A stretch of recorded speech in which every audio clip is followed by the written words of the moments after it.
It happened in a state park in Arkansas. The family was out for a hike. The suspect, James Andrew McGann, jailed on 2 counts of capital murder. The victims, Clinton Davis Brink and Kristen Amanda Brink. Their daughters, ages 7 and 9, not injured. They're being cared for now by relatives. Kamala Harris was not going to run for California governor. It's fueling speculation of a possible second presidential bid in her future. There were injuries when a Delta Airlines flight from Salt Lake City to Amsterdam encountered severe turbulence, had to make an emergency landing at Minneapolis-St. Paul. 25 passengers to the hospital for evaluation and treatment. On Wall Street, Dow futures 98 points higher. More details at srnnews.com. Success is picking up extra shifts for your family. Now you want to be the boss. Success is getting your foot in the door. Now you want to take the next step. Success looks different to everyone, and University of Maryland Global Campus can help you reach your goals. And there's never been a better time to get started on your future.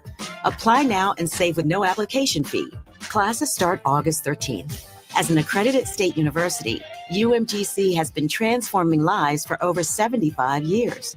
With more than 135 undergraduate and graduate degrees and certificates, online and hybrid courses, personalized support, financial resources, and lifetime career services, achieving your dreams is more possible than ever before.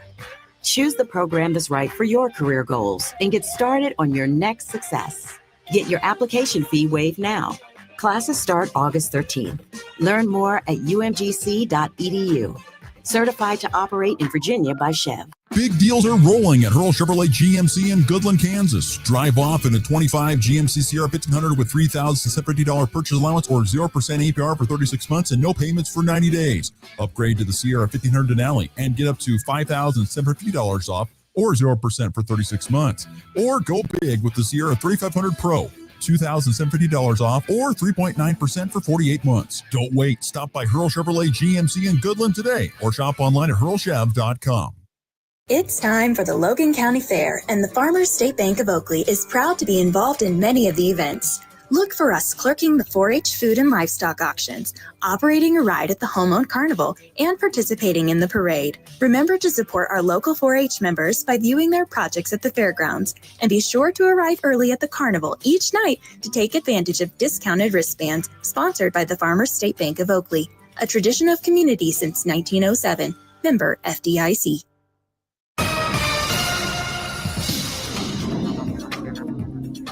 We'll have a foggy start to the day with stratus clouds lingering through midday. This afternoon, skies will become partly cloudy, warming into the low 80s. Winds will be east-southeast at 10 to 15 miles per hour, and strong to severe scattered storms will develop along the front range and over eastern Colorado and weakening as they approach the Kansas border this evening and moving through overnight. Lows will be 60 to 65 with chances for the scattered showers and non-severe storms. Tomorrow will warm into the low to mid-80s with gusty 20 to 30 mile an hour southeasterly winds. Another round of weakening evening and overnight scattered showers and storms is expected with a low kicking off the Rockies, and an overnight lows again will be 60 to 65. Over the weekend, Saturday and Sunday, a ridge will build over the Four Corners, keys leading to warmer and breezy southerly flow with temperatures in the upper 80s and low 90s, with storms possible in the evenings and a higher risk of them being severe. It's meteorologist Chris Schromick from the NWKS Radio Weather Center. Wake up, sports fans. It's time to kickstart your day with the Morning Blitz and me, Ross Volkmer. Get the latest updates, in-depth analysis, and a few hot takes on everything from the preps to the pros. Whether you're driving to work or just getting your day started, I've got you covered with all the local sports talk you crave. So don't miss out. Tune in every weekday morning starting at 7 Mountain, 8 Central Time on Goodland's Rocket 102.5 to the Morning Blitz and join the conversation. Miss the show? No problem. Download and subscribe anywhere you get your podcasts.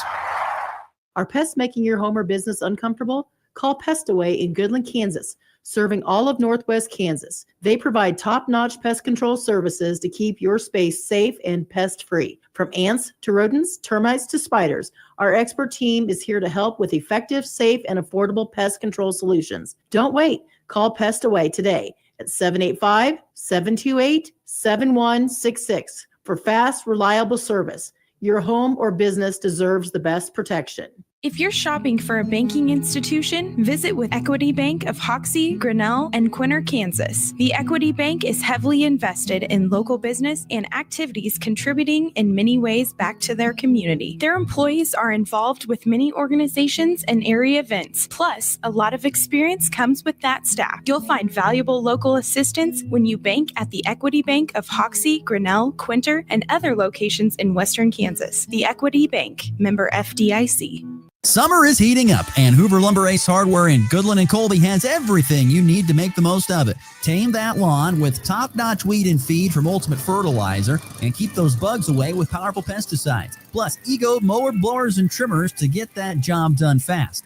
Fire up some summer flavor with a Traeger grill or a Blackstone griddle, and if you're building a fence or even fixing a sprinkler, they've got the building materials and supplies to keep your projects moving. Hoover Lumber Ace Hardware, your summer project headquarters. Looking for insurance that actually puts you first?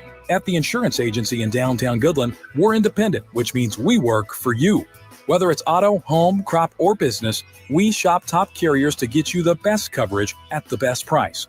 No pushy sales, just honest advice from people who live right here in your community. Give us a call today at 785-899-5011 or stop by 1020 Main in Goodland, and let's get you covered. The insurance agency. Insurance the way it should be. Big deals are rolling at Hurl Chevrolet GMC in Goodland, Kansas. Drive off in a 25 GMC Sierra 1500 with $3,750 purchase allowance or 0% APR for 36 months and no payments for 90 days. Upgrade to the Sierra 1500 Denali and get up to $5,750 off or 0% for 36 months. Or go big with the Sierra 3500 Pro. $2,750 off or 3.9% for 48 months. Don't wait. Stop by Hurl Chevrolet GMC in Goodland today or shop online at hurlchev.com. You ready? Ready? 1, 2, 3, 4! It's time for the Morning Blitz with Ross Volkmer. I am old and I am white, and I do not understand it in any way, shape, or form. The High Plains only local sports talk show. Not this again. Yes, this again. Broadcasting live on Rocket 102.5 and streaming on YouTube, Facebook, and X. Who's got it better than us? Nobody! Covering it all from the preps. It's an air ball in the Colby Eagles. Victorious in Hugoton. To the pros. The cheer is hit to left. It's deep. Going back, Gurriel. It's gone. He has done it again. His second home run tonight. And the Rockies have come back to take the lead. The Blitz is presented by Hurl Chevrolet GMC, Hoover Lumber Ace Hardware, and F&B Bank. Along with the insurance agency, the Farmer State Bank in Oakley, the Cowboy Corner Express, and Equity Bank of Hoxie, Quinter, and Grinnell. Let's go to work. Salvi lines it into right center field, and that didn't take very long. Here comes MJ Melendez, and the Royals win it. Lob it in, and Williams on the steal this time. Jetting into the front court. McBride, that is a fair ball, backhanded by Pauly. Long throw to first. Oh, wow! Graham Pauly. That was incredible right there. 0-1. This should do it. Fly ball, DeLuca. He'll let it go over his head, and the Yankees win. Josh Chisholm will score. McMahon with the walk-off single. And the Yankees in a wild game wins this one in 11 innings by a score of 5-4. Happy Thursday morning, everybody. Glad you're with us here on the Morning Blitz. As always, broadcasting on Goodland's Rocket 102.5 and NWKSradio.net. And the tip of those listening and watching on the Hurl Chevrolet GMC video stream on YouTube, Facebook, and X. Appreciate you doing so here on this last day of July 2025. That's right, people. July is done after today. We will transition into the month of August starting tomorrow. Hard to believe, but yes, just like that, the 2 summer months are in the books, and now we go into August where we kind of have to squeeze the last few days of summer. Last few days, and it's only 3 weeks away from school and stuff getting rolling. And of course, there'll be fall camp, I think they call it fall camp. It's the really summer camp, but volleyball and cross country and girls golf and football, obviously, all getting rolling here in the next couple of weeks. So we have made it through 2 months of summer with a half a month left for some. and we'll be off and into the school year before we even know it, unfortunately. Sorry, kids. Don't mean to kick off another consecutive day with tougher news, but hey, what can I say? It's the truth. It's the honest truth. But glad you're with us here on a Thursday. It's going to be another very nice day today. Yesterday was it was kind of I thought kind of maybe even a more humid day yesterday than usual, but today 82 the expected high. Another partly sunny day. Right now, cloudy and 64 here in Goodland. So a little bit of a nice, beautiful, cool start to the day, but it will be 82 the expected high. And once again, temperatures just going to slightly warm up a little bit each day going forward. Temperatures maybe into the mid 80s tomorrow on Friday, upper 80s on Saturday, and then Sunday squeaking into the 90s. But like I said, at least I'll double check and make sure nothing has completely changed. Yesterday was kind of a mad day for me. But, temperatures are going to warm back up into the 90s consistently starting, it looks like, around Tuesday of next week. But like I said, right now, 65 and cloudy as we get this Thursday rolling, our final day of July. Today's program, we will be touching on Major League Baseball's trade deadline. It is today. What has happened? What should happen? Will anything happen? We will get to all that coming up in the MLB trade deadline in segment 3 today. So we will be discussing what's all going on with that. We will have Michael Bruntz, our good friend from Huskers 24/7 Sports. So if you're a Cornhusker fan, you'll want to tune in at the bottom of the hour. Michael Bruntz will be joining us, discussing what he learned from Big Ten football media days, covering the Huskers, then also with fall camp. They had a chance to watch a little bit of some fall camp practice and kind of the storylines for Nebraska football going into fall camp here, starting up, what you got going, on Monday? Yeah, on Monday. So Michael Bruntz will join us from Huskers 24/7 Sports. And we're going to talk some college football here in segment number 1. Even though the NFL season does kind of start, it does begin. Not the right season, but today is actually the first day of football. We've made it to the football season, folks, especially if you just love the game of football and you just love watching football, then you've made it to another season, because tonight is the Pro Football Hall of Fame game with the Chargers and, who's the other team? I think it's Chargers-Lions. Yes, Chargers and Lions that play tonight in the Pro Football Hall of Fame. You've made it, even though it's a preseason game, even though really the starters don't play. But if you love football, you've made it to the football season. And so there will be NFL football tonight, if you'd like to, at the Pro Football Hall of Fame game featuring Detroit and the LA Chargers. But I wanted to stick in college football for this opening segment, because I found a piece from The Athletic where they went through and they went to every single team in Power 4 college football and went through their rosters, and they picked one guy who was going to be the most impactful transfer on their team. So who are the most impactful transfers for each team this season? Now, we're not going to go through every single team. In fact, I want to just kind of keep it more to our regional squads, your Kansas States, Colorados, Nebraskas, and see where they went on these, and then also give my thoughts on where I think maybe they should have gone or where they could have gone. So that's what we're going to do here in the first segment here on the Morning Blitz. So getting things rolling, first and foremost, starting with KU and with Kansas and Kansas State. We'll start with Kansas, because I think this is the one that they probably got the most correct. I believe they got the most correct in this one, and that would be running back LaShawn Williams from Iowa. LaShawn Williams is who they predicted is going to be the most impactful transfer for the Jayhawks here coming up in the 2025 season. The running back out of Iowa, they've got a humongous hole to fill with Devin Neal, the school's all-time leading rusher. Williams didn't play a lot at Iowa. He had 45 snaps last year behind a guy who had a ton of snaps, and Caleb Johnson, who was a third-round pick in the NFL draft. But he was LaShawn Williams, back to him. He did lead the Hawkeyes in rushing with 821 back in 2023. So if you think about it, he was a guy who was their leading rusher at Iowa 2 years ago, got supplanted by Caleb Williams, and now it's come here to Kansas to try to take over the spot. If there's one thing that I know about Iowa running backs, and I've said this before on the program, is that I do know that they know how to run the football.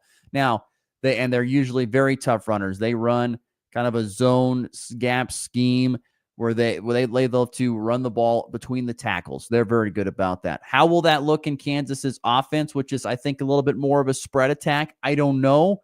We'll see. But he's a bigger back, and he's used to taking more of a pounding. He'll be a physical runner, and I think that will be the difference between him and Daniel Highshaw, who also, by the way, I think could be their top running back because of his experience in the offense there in Lawrence and his speed and agility and ability to make big plays. But LaShawn Williams, according to The Athletic, is the top transfer for KU. Now, I went through and did some looking. I said, so who are some other guys that possibly could have been in that spot to be the most impactful transfers for KU? Well, I think probably if it's not LaShawn Williams, it's probably going to be the Alabama transfer, Emmanuel Henderson, who is a wide receiver. He's also going to probably handle kick return and punt return at this point. We'll see about it, but that's what it's looking like. Look, if you're going to Alabama, you're doing something right. You're a really good athlete, more than likely. You know how to play the game of football really well. Just sometimes you get into a spot where there's other guys better than you, and you get buried on the depth chart, and so you go somewhere else. I think Emmanuel Henderson, the wide receiver for Alabama, has a great chance of making an impact there for the Jayhawks, in my opinion. I was going to pull up his numbers see what kind of numbers he had at Alabama. He hasn't played a whole lot. He really hasn't. He's only had 4 receptions for 82 yards, but and he's a senior transfer, so he hasn't played a lot. But I do believe that he could be a really big, impactful guy because Kansas just doesn't have a lot of wide receivers. Once again, we talked about this a few days ago about you look at Kansas's depth chart at the wide receiver spot. They are, as of right now, it's predicted that possibly all 3 wide receiver positions are guys that are transfers from other programs.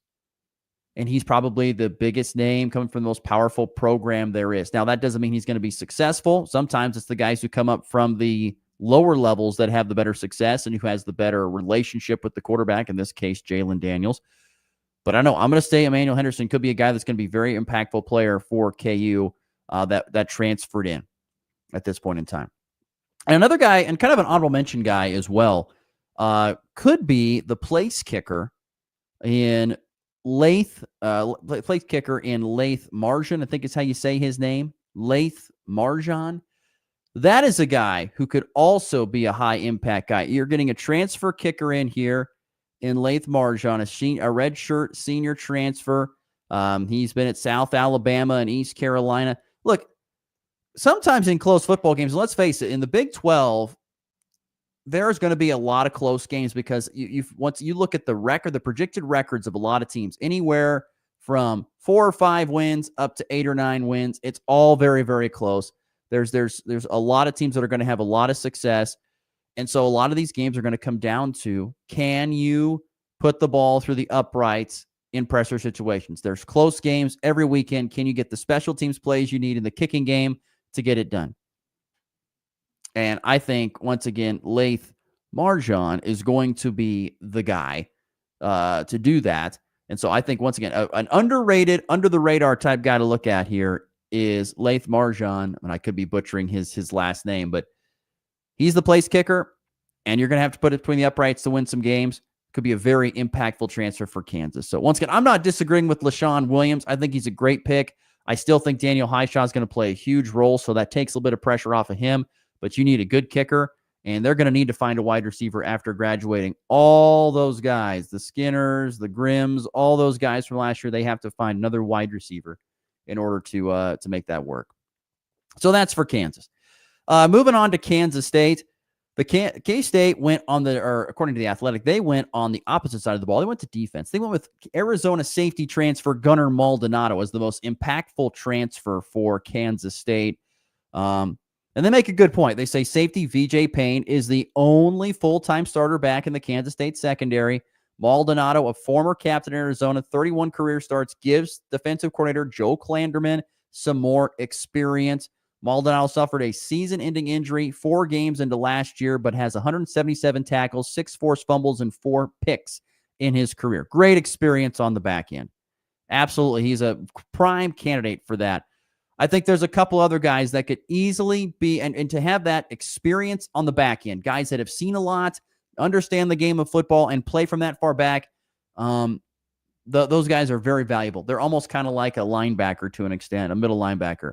So I like that pick. I don't have a problem with that pick. I think there's a couple guys that could be possibly more impactful than even him. First and foremost, you've got a really good quarterback in Avery Johnson, and you want to keep him upright and healthy, particularly when he's throwing the football. Now, I do understand that he is mobile and he can get around and move in the pocket and do some great things there. But having his backside protected is very, very important. And this year, Kansas State went into the portal and got a left tackle. George Fitzpatrick, coming from Ohio State, is one of the guys I think that we could see being the most impactful transfer, because you want to keep your quarterback upright and safe at this point in time. And George Fitzpatrick, the redshirt junior transfer from Ohio State, once again, it's kind of like Emmanuel. It's kind of like the wide receiver there for, why am I going to say Emmanuel Sanders, but it's Emmanuel Henderson. Well, it's kind of like Emmanuel Henderson is George Fitzpatrick, a guy who went to a big-time university, a big-time football program, didn't get a lot of playing time, but you got to think if he was recruited there and was working there, he knows what really good football is. And protecting the backside of that quarterback is going to be huge. And who knows? Maybe it's not even going to be George Fitzpatrick. Maybe it's going to be Terrence Enos, the transfer from Pittsburgh, that could get more snaps, possibly, than he could. At the same time, they went into the portal heavy in the offensive line. Can you keep your quarterback upright? That is going to be the biggest thing. Can you keep him healthy? Because if he is healthy and able to do what he does, which once again is being a great facilitator of the football to all the weapons around him, and also being a threat himself in the running game, very, very impactful. I think keeping him upright is big, and having his backside left tackle is very, very important. There's a reason why left tackles are paid just as much as premium pass rushers, 2 highest paid positions in football. And then, of course, quarterback, obviously. But I think he's big. I still think, once again, like Kansas, K-State has got a lot of question marks on the outside. I mean, besides Jace Brown, who is really good, and I do like Jace Brown a lot at the wide receiver spot, and there is still another Lockett coming on. When have we not seen a Lockett have success at K-State? Sterling Lockett is coming up in the ranks. So I would say Jaron Tibbs, the transfer from Purdue, is probably, this is a guy who does have experience. He had 25 receptions, 305 yards, and a couple of touchdowns last year at Purdue, did Jaron Tibbs. And they've already talked about how big of a player he's been in camp and in summer workouts. I think he could be the most impactful transfer, because Kansas State needs a big-time wide receiver to go to and someone to stretch the field, and Tibbs could do that. So Jaron Tibbs, George Fitzpatrick, both those guys could be very, very, very, very important. But I see why the Athletic went with Gunnar Maldonado, because they need some experience in that back end on the defensive side. But I also think it's extremely important to have that protection up front for your quarterback, and that's why I'm kind of going with more leaning towards George Fitzpatrick. Or maybe, once again, maybe it's Terrence Enos who could be that guy at the left tackle spot for Kansas State. Whoever's going to protect Avery Johnson's backside has a very important job. So those are my most impactful transfers for Kansas and Kansas State. Let's move on real quickly to Colorado. The Buffaloes, and no surprise here, the Athletic goes with the transfer quarterback Caden Slater. I love this quote. Life after Travis Hunter and Shadur Sanders is about to commence. Yes, I'm fascinated to see how it looks. If Slater beats out Julian Lewis, who is also vying for the job, he'll have a veteran offensive line blocking for him. A lot of transfers in that offensive line, by the way. Slater led Liberty to 13 wins in 2023, but looked ordinary last year with less help around him. He'll certainly have some good help around him this year. If I am looking at, which, by the way, if you go to the Colorado depth chart and you look at their depth chart and you just go up and down it, and there's a lot of transfers on the offensive line. There's some transfers in the wide receiver room. And I think the biggest thing that I have is I just don't know what to expect out of Colorado this year, particularly offensively. What are we going to see? Because in previous years, it's been all about Shadur. Whether you like it or not, he was the focal point of the offense, and he was good. He lived up to it most of the time.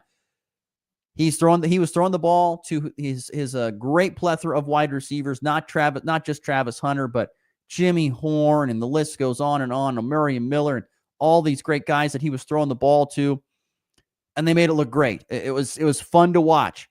But now you've got new guys coming in and playing a lot of snaps at the wide receiver spot. There's been talks that they're going to try and run the football more now that they don't have Shadur back there. I'm very intrigued to see what they do. And yes, I think it's a slam dunk that probably Caden Slater is the most impactful transfer. But there's a question mark. What if he doesn't beat out Julian Lewis? And if he doesn't beat out Julian Lewis, that to me tells me that they're going to throw the ball a lot more. And so that's why on my most impactful one, I'm going with wide receiver Joseph. I want to make sure I get this. I think it's Joseph Williams. Yes, Joseph Williams is the guy I'm going with, the transfer sophomore. He's out of Tulsa. He had 30 receptions for just shy of 600 yards and 5 touchdowns. A guy probably most people don't know and thinking, why, from Tulsa? I mean, in the past, now, once again, I know we have no other information to draw back on. All we have is Shadur. But if they can throw the ball remotely close to how they did with Shadur, and I'm not saying that they will, because I think Shadur was a very gifted passer of the football, still is. Those wide receivers are going to get a lot of targets, and they're going to have a lot of catches. They're going to be very important if this offense is going to be successful. But I just don't know if they're going to try and run the ball a little bit more, or maybe they're not. I just don't know. I wish I knew, but I just don't. And so I'm going to say Joseph Williams, the most impactful transfer, although you could pick out any of those 3 middle guys in the offensive line, whether it's Xylon Chrysler, Zarian McGill, Xavier Hill. Those are all guys from left guard to right guard. Those are middle guys. If you're going to run the football, those guys have to be road graders. Can they be? I don't know. And if you're not, can they protect a quarterback who's ever back there throwing? I think they could be your most impactful transfers for Colorado. But there's a ton of them. You go up and down this roster, there is a ton. They have completely rebuilt their roster with the portal, as they do almost every single year. So we'll find out more, but I think Colorado's most impactful transfer probably going to be on the wide receiver spot if they're going to continue to play that type of offense that they've played in the past. And if they don't, then they're going to change up and probably try and run the ball a bit more. Then that means you're going to have a better offensive line than what you've had in the past. My 2 cents on that. And the final spot, Nebraska, with the most impactful transfers for regional college football teams. If I'm not mistaken, I'm going to go back. I'm going to go down here and double check this. I believe they picked, they went with an interesting one. I'm not going to lie. The Athletic went with defensive end Williams Nwarni, who is the 5-star transfer from Missouri, who was originally from Kansas City. But he might become the most impactful. And boy, if he does become the most impactful, that is going to be a huge boost for Nebraska. I don't even know if Nwarni's going to find the field early on in the season. I don't even know. Nebraska's got a lot of good defensive linemen, not any great ones like they did last year in Ty Robinson. They've got some good ones, and Coach Rule is very high on this defensive line as a unit. I just don't know if Nwarni's going to be that guy this year. I just don't know. You hope he is, because I have a feeling he's getting paid a ton of money in NIL and stuff to be there at Nebraska because he's a 5-star and he's a freak. I mean, you see him on the field. He's long. He's got great levers. He moves extremely well. He's got great strength. But does he understand the game and how to play in the trenches in the Big Ten? That is going to be the question. And so Williams and Warney, it would be awesome if that is the truth. If this is correct, and he does become the biggest impactful player, it's a huge boost for Nebraska's season. I just don't know from everything I've read and heard if that's going to be the case. I think the most impactful one that could have probably the biggest impact, and I picked one on both offense and defense for Nebraska. I think the most impactful one, if you don't want to go offensive line, it's not always sexy. I mean, Elijah Pritchett at the left tackle spot and Rocco Spindler at the guard spot. I think the offensive line, for everything we've heard, is going to be really, really good. Those guys can be good, but I think it's going to be Dane Key, the wide receiver, a transfer out of Kentucky. I mean, Dane Key is a record setter at Kentucky. I mean, this is a guy who over the last 2 years at Kentucky, had a combined 89 receptions for over 1,300 yards and 8 touchdowns. He has experience in the SEC. He's going to be a main target for Dylan Raiola. I just think Dane Key will be the most impactful transfer for this Nebraska football team.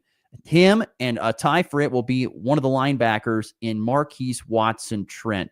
Marquise Watson-Trent is a name that I think people really need to know if you're a Husker football fan.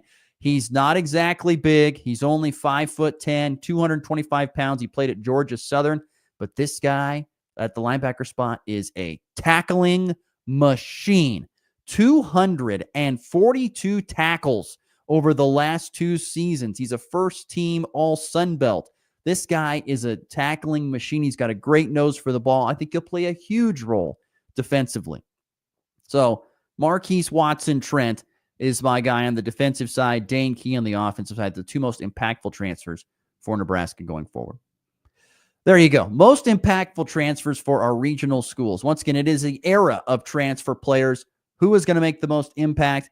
We will find out here in the coming weeks. In fact, we're only from this coming Saturday, we are 3 weeks away from kicking off the football season with Kansas State in Dublin, Ireland, taking on Iowa State.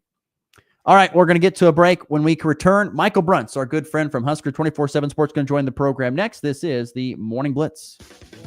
At FNB Bank, we know family comes first. Whether you're opening a savings account for your kids, buying a new home, or planning for the future, we're here to help every step of the way. With personalized service and flexible options, we make banking easy for your growing family. FNB Bank, serving families, strengthening communities. Member FDIC, Equal Housing Lender. Looking for insurance that actually puts you first? At the insurance agency in downtown Goodland, we're independent, which means we work for you. Whether it's auto, home, crop, or business, we shop top carriers to get you the best coverage at the best price. No pushy sales, just honest advice from people who live right here in your community. Give us a call today at 785-899-5011 or stop by 1020 Main in Goodland and let's get you covered. The Insurance Agency. Insurance the way it should be. It's time for a check of the markets with the Anderson Trade Group on the Kansas Farm and Ranch Radio Network.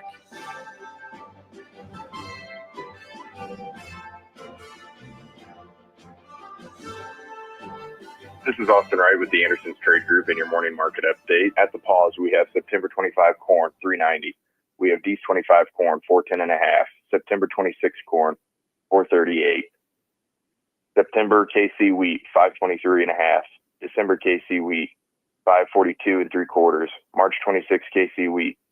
August soybeans, $966.5. November soybeans, $994 1/4. January 26 soybeans, $10.13. Moving on to the broader markets, Dow Jones futures are up 94 points. S&P 500 futures are up 59.25 points. NASDAQ futures are up 317.75 points. Gold is up $9.50. Crude is down 38 cents.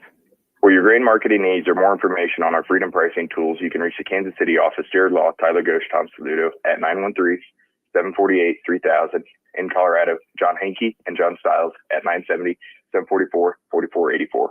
The Anderson Trade Group, proud market partners with Kansas Farm and Ranch Radio. Find out more at andersongrain.com. The risk of loss through trading futures and or options is substantial, and each investor and or trader must consider whether this is a suitable investment. Past performance, whether actual or indicated, is not indicative of future results. The Anderson Trade Group has no guarantee that the advice given will result in profitable trades. When the game is on the line, championship teams know the game plan. They communicate and work together to win. We all need a game plan to protect ourselves online. Talk to family and friends so they know how to stay safe too. Create strong passwords, turn on multi-factor authentication, update software, and recognize and report phishing, because online safety is not something you want to fumble. Get more game-winning tips at CISA.gov/. This season, Army Worm better watch out. Because your wheat is protected by Lumavia CPL insecticide seed treatment with a unique mode of action that starts at the seed, then moves through the plant to protect it, from roots to shoots, for strong stand establishment and better yield potential. Army Worms, you're out of here. Learn more at corteva.us/LumaVia CPL. They say seeing is believing, and nothing catches the eye like the 9.5 bushel per acre yield advantage of Revitec fungicide over other fungicides. But don't just take our word for it. See it for yourself. Run a comparison of Revitec fungicide. Enter the Real Results Yield Challenge and experience the difference it makes in your fields. And when you share your experience with us, you'll get a chance to win a 2-year lease on a new truck. Sign up at yieldchallenge.basf.us. No purchase necessary. See official rules for details. Always read and follow label directions. The region's only local sports talk. Do you understand the words that are coming out of my mouth? The Morning Blitz with Ross Volkmer.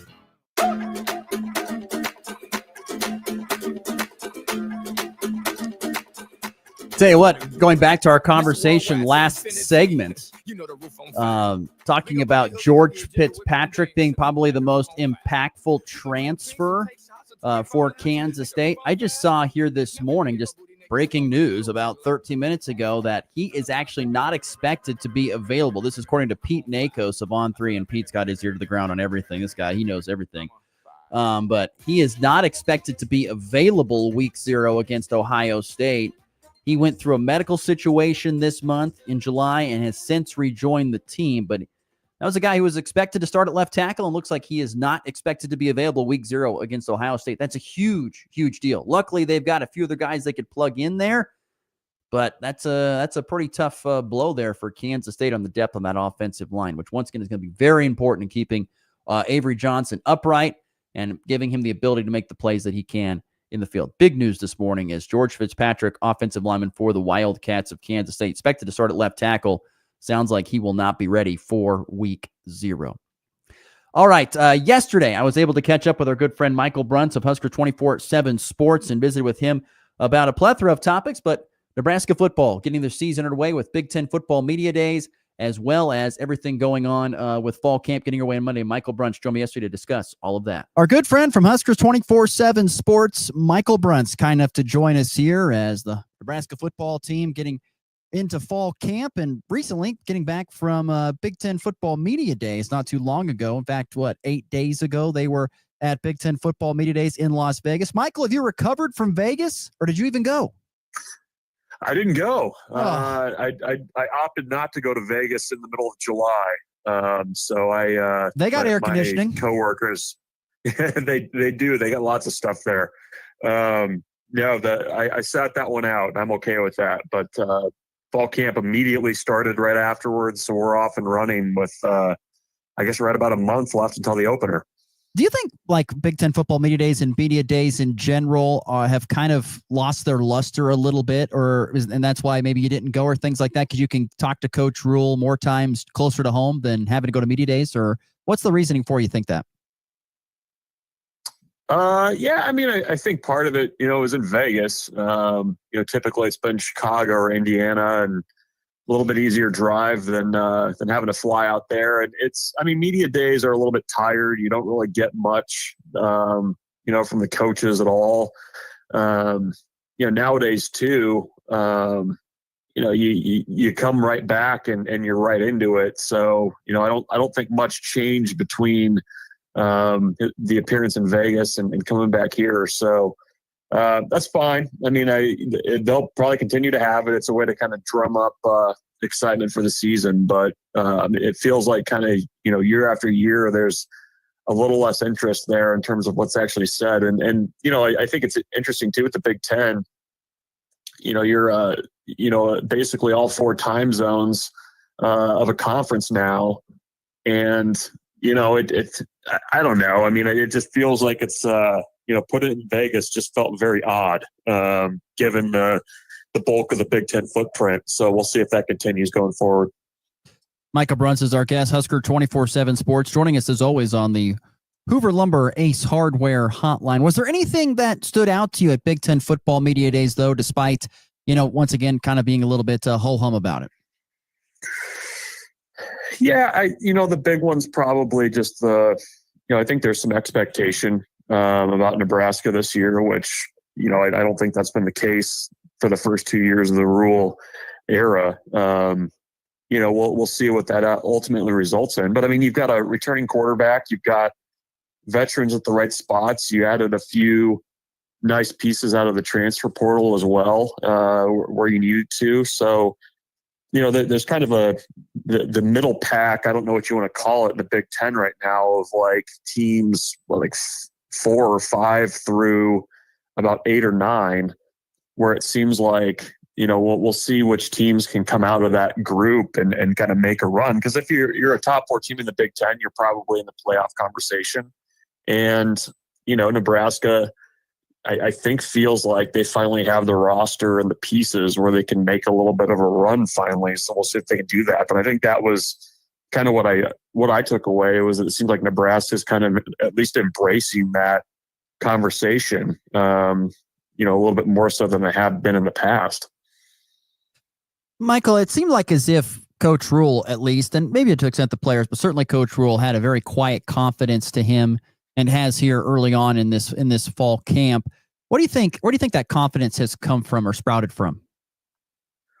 Yeah, I mean, it's, I think even going back to the spring, I mean, that was kind of the overarching feel that you got from things, was that, they weren't going to say a ton, but they felt like there was a little bit something there. I mean, you kind of have the standard, year 3 Matt Rule bump that is pretty well documented, but when you have a quarterback coming back, that's huge. I believe got better around the skill position players around that quarterback with Dane Keene, Isaiah Hunter. The line looks pretty good. It's a veteran line. So I think that, a lot of the markers that, you kind of have to feel good about at least starting the season as a program are there.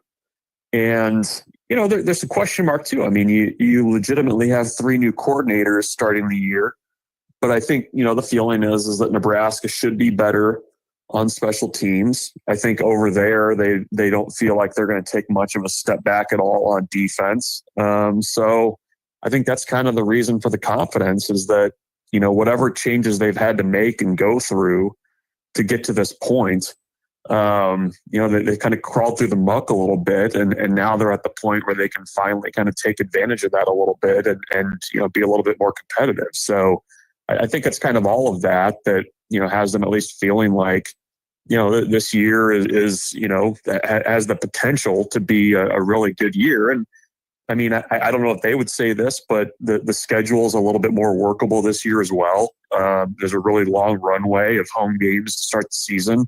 You avoid Ohio State. So, there's also that piece of it too, where, Nebraska actually finally drew an okay straw from the Big Ten schedule makers, which hasn't always been the case. Michael Brunch joining us on the Hoover Lumber Ace Hardware Hotline. You mentioned about the 3 new coordinators, offensive, defensive, special teams, Mike Eckler, John Butler, Dana Holgerson. Which one of those 3 would you put your money on to have the most success early on? I guess it kind of depends how you define it. I mean, I think, the at least special teams, I mean, that would have the most ready and apparent amount of success, because the overhaul there is pretty large. You're approaching punting completely different than you have in the past. Nebraska was just abysmal on special teams last year with, the 10 different kicks, punts, and extra points that were blocked. So, I mean, that just kind of getting back to like an average unit would feel like a huge win for the special teams units in year 1. And I think they have the potential to do that pretty quickly. I mean, I think Nebraska's got good enough athletes. They've got return options. And it's just a matter of whether you can get the right specialists in place and be able to execute that. So I think that's kind of the fastest fix. I'm interested to see what the offense is going to be, though, because we kind of saw a version, I think, of what Dana Holgerson's going to run at the end of last season. I think there's going to be a little bit more tempo. They're going to be hunting for bigger plays a little bit more than what they have the last 2 years. So I think over the long haul, I think that offense has a chance to be markedly improved from what they were last year. And part of that, it's just, Dana Holgerson came in on a bye week, took over the offense, and, away you're going for the last few games of the year. So just given his experience, I think he's probably going to end up being the most impactful coordinator change, just from having a full offseason to kind of scheme things up, and having a quarterback that's pretty darn good to be able to run things as well. Michael Brunt's our guest here on the Morning Blitz. When you talk about the offensive line has been a big point of emphasis. I know they've talked about this a lot, how much they love the offensive line, and people are very confident in the offensive line. How do you think we'll know if the offensive line is having a really good season? What will be the things that make it stand out, you think? Well, I think, part of it is, can they keep Dylan clean? I mean, he was pressured a lot last year. I think a lot more than people probably realize. That's going to be a piece of it, is just keeping him upright. I think, the thing that's been lacking, obviously, is a consistent run game. It's kind of remarkable to say out loud that, the last time Nebraska had a 1,000-yard rusher was in 2018. And, I think they're going to try to run the ball between the tackles. I mean, going back to the spring, that was a real big point of emphasis for Holgorsen, was the inside run game. You're going to have some kind of run game to, support Dylan in that offense, because he's not a quarterback that, is going to beat you with his legs. So you need that complementary running game. Hopefully they can get the running back picture sorted out a little bit behind Emmett Johnson during fall camp. But, when you kind of just see this line, they're huge on the inside, between Henry Lutasi at that left guard spot, Rocco Spindler at the right guard spot. I mean, that's a lot of man pushing guys around in the middle of that offensive line. So they got to get the tackle spots figured out. But, this is an offensive line that I feel like, I don't know. I mean, you probably feel comfortable playing 8 or 9 guys right now, like legitimately. And I think that's just a reflection of the fact that they've, done a pretty nice job of building depth and, being able to also just develop guys too, because the gaps between the first team and the second team are not as wide as they used to be with that group. On the opposite side, the defensive line, Cam Linhart in a player interview after the first media ability on Monday, I think it was, he talked about how confident he was in this defensive line, and Matt Rule feels like they're going to be, I don't know, I think like hell on wheels is how he described it, or something like that. That they're going to be a really, really good defensive line. Why do you think he thinks that? Because, boy, they've lost a lot of key pieces off of last year's D-line. Why do you think he has the confidence in this young group of guys that aren't going to be as big as what they had last year? Yeah, I think, part of it is, I think when you look historically at Matt Rule's teams, I mean, they've always been pretty serviceable up front. Like that's something that his teams have kind of always had. And I think that's part of where the confidence is coming from. I think, they're going to have to be kind of strong in their depth this season. I mean, it's not going to be like last year where, you kind of relied a lot on basically 4 or 5 guys to kind of get you through. And certainly Ty Robinson was a huge part of that. So I think they feel like they've got some good young players. I mean, they really like Keona Davis and what he can be. You're going to get a full year of Riley Van Poppel coming off that redshirt year, which I think they really kind of like how that looks. So I think they also feel like they can kind of scheme things up to stop the run, which I think is a little bit easier to do than the pass. So I think that's kind of where it stems from. And, we'll see if that ends up being the case. I mean, it's a good looking group. I mean, that's the thing is, they've got some defensive ends, Davis, who I just mentioned, Williams Maneri from Missouri, former 5-star recruit. I mean, those guys look the part. They're going to have to go out and do it. But I think those are kind of the reasons why there's some confidence over there. And I think there's also probably a little bit of kind of trying to pump your guys up a little bit. They're more than aware of what what's being said out there about the defensive line. And, I think they're kind of going into the season a little bit with a chip on their shoulder because of that. I think you're probably seeing the coaching staff pump them up a little bit and talk good about it in the media when they can.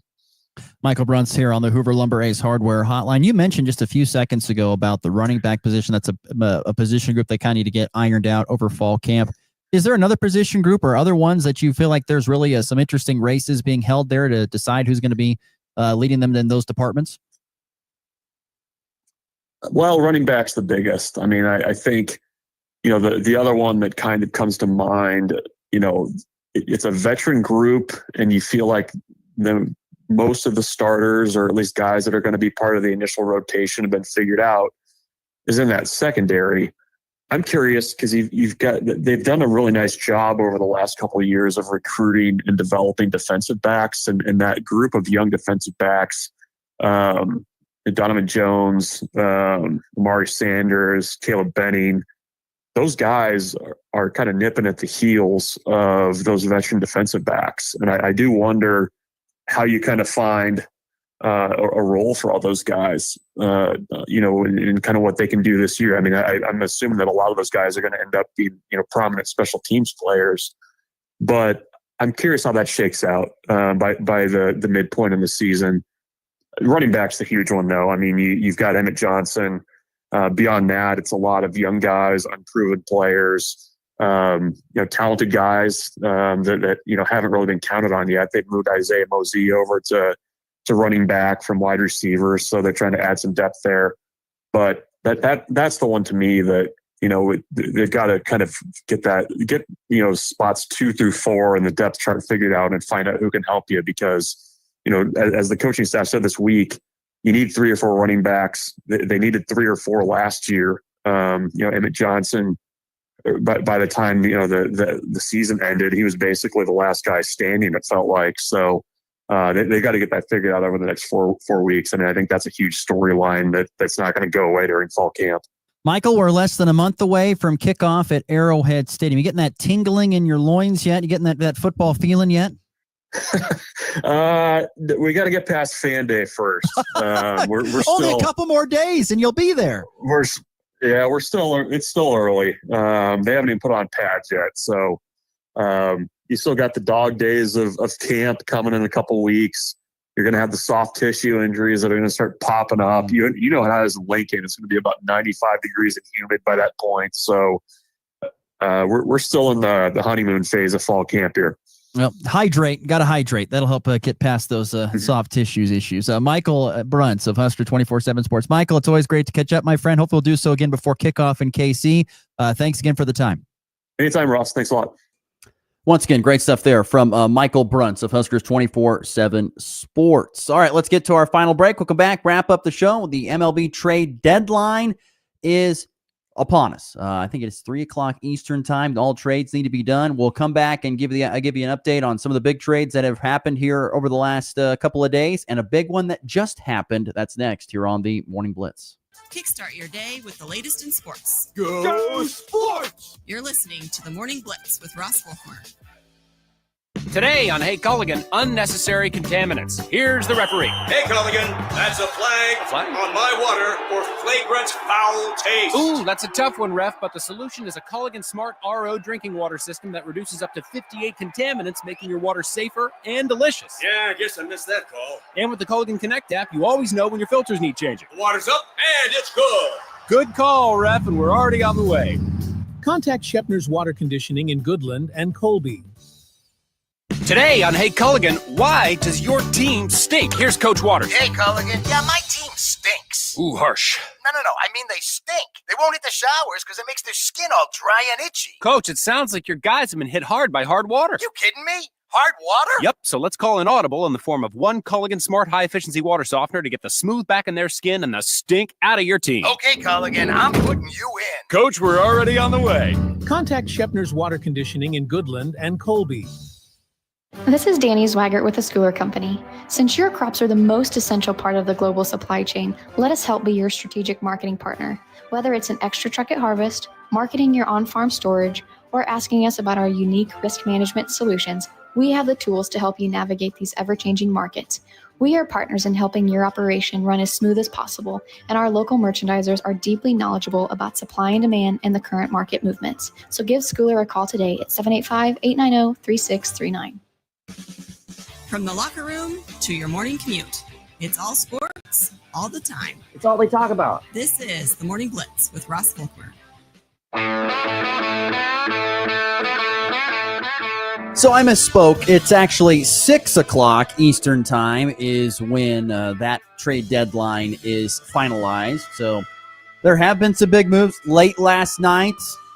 My Arizona Diamondbacks getting rid of their biggest probably one of the bigger guys on the market that people knew about, which was Eugenio or Gino Suarez. He is heading back to where he was prior to coming to Arizona, Seattle, for 3 prospects. Some other big ones that happened. There's been lots of one. We talked about. I did it on the sports report. I think yesterday, or sorry, for this morning. The Braves added to their bullpen. They took Rockies. They traded for Rockies right-handed pitcher Tyler Kinley. So the Rockies got another deal done yesterday. I'm trying to think. There was a couple of other really big ones. I mean, probably the biggest ones were the Mariners also trading for Arizona's Josh Naylor. So Arizona and Seattle have done a lot of trading here as of late, swapping 2 really big bats in Naylor and Suarez away for a lot of prospects, pitching and a first baseman in the case of Seattle coming to Arizona. That was probably those have been the big ones. Ryan McMahon, of course, from the Rockies going to the Yankees, which, by the way, McMahon with the walk-off hit last night to win one for the Yanks. Those are probably 2 of the bigger ones. Was trying to see if the Yankees have been really aggressive. They also went and got Ahmad Rosario, who's a big-time utility player. Trying to see if there's some other big ones that happened here lately of some big-name guys. I mean, there's a lot of guys. Probably one of the bigger ones yesterday was the Phillies with a humongous deal. They acquired Twins closer Johan Duran, a guy who throws into triple digits. They need a different closer now. Because of their guy getting suspended. They get that guy and flex to the Phillies getting Juan Duran, which is big. The Cubs, who are in the race, acquire from the Nationals Michael Sorka, which was big. Zach Littell in a 3-way trade is going to the Reds. And then, of course, Gino Suarez late last night. And then early this morning, just breaking news. I don't know if we're going to play the breaking news. Sure, why not? And breaking news this morning, it looks like as if a pretty big deal has happened here over the last couple of minutes, it looks like. I'm not for sure if it's been totally announced or finalized yet, but it looks like as if the Blue Jays are acquiring, I think it's Shane Bieber. Yes, Blue Jays have acquired right-handed pitcher Shane Bieber from the Guardians. And so and he's probably their ace, I would say. So the Guardians' ace pitcher is now on the move. It's amazing. Cleveland is 2.5 games out of the race at this point in time of the wild card. And they are in complete sell mode, especially since Clase, their closer, got suspended for gambling, illegal gambling. He's in that deal. So it's gonna be very interesting next 9 hours plus.